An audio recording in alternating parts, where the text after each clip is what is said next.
بسم اللہ الرحمن الرحیم۔ السلام علیکم ورحمۃ اللہ وبرکاتہ۔ دیکھنے اور سننے والوں کو دین اسلام کے اس چینل میں خوش آمدید۔ آج کا ہمارا موضوع ہے استخارہ سے متعلق چند غلط فہمیاں اور ان کا ازالہ۔ استخارہ کسے کہتے ہیں؟ استخارہ کے معنی خیر اور بھلائی طلب کرنے کے ہیں۔ اس بارے میں لوگوں کے درمیان طرح طرح کی غلط فہمیاں پائی جاتی ہیں۔ عام طور پر لوگ یہ سمجھتے ہیں کہ استخارہ کرنے کا کوئی خاص طریقہ اور خاص عمل ہوتا ہے۔ اس کے بعد کوئی خواب نظر آتا ہے اور اس خواب کے اندر ہدایت دی جاتی ہے کہ فلاں کام کرو یا نہ کرو۔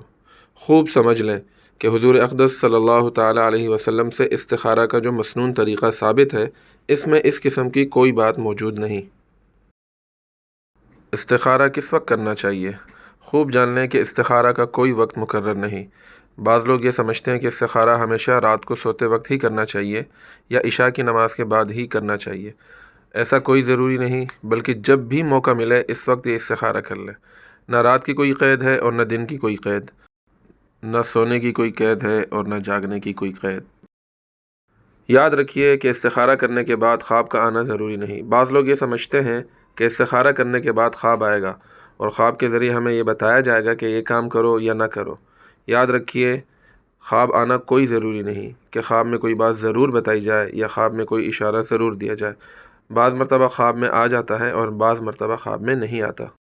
استخارہ خود کریں، نہ کہ کسی عالم، حافظ یا کسی عامل بابا سے کروائیں۔ نیز احادیث مبارکہ سے معلوم ہوتا ہے کہ جس شخص کی حاجت ہو وہ خود استخارہ کرے۔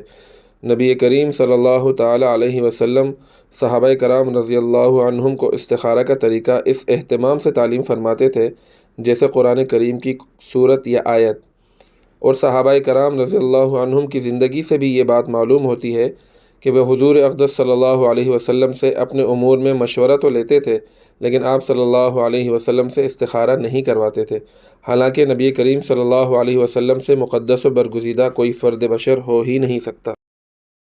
ریفرنسز اس ویڈیو کی ڈسکرپشن میں موجود ہیں۔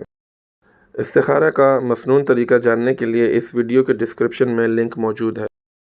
ہمارے چینل دین فطرت کو سبسکرائب کریں تاکہ آنے والی ہر نئی ویڈیو آپ تک پہنچ سکے۔ والسلام علیکم ورحمۃ اللہ وبرکاتہ۔